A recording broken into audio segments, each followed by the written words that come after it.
Today we are gonna make an interactive picture frame that will fit perfectly into the kids' room. Or anywhere else you might want to put it.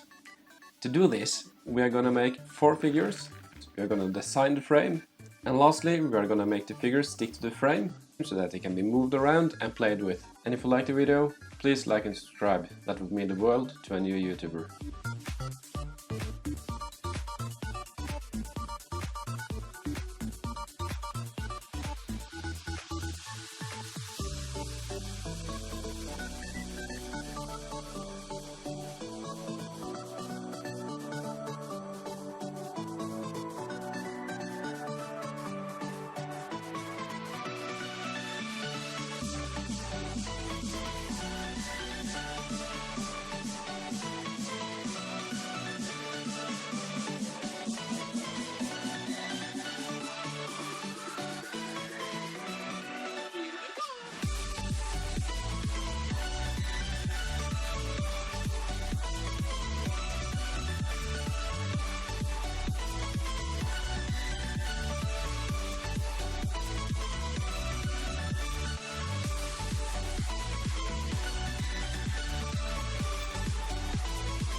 Now that the beading is done, we can jump straight into the design of the frame.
Now in this last part we are using magnets to make the bead figures stick to the frame. This way they can be moved all around the picture and they will stick where you put them.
Thank you for joining me in this video. If you liked this video, please hit that like button, it would really help out. And if you really want to make my day, hit that subscribe button, that would be awesome. If there's any questions, please comment below and I will make sure to get back to you. Thank you and goodbye.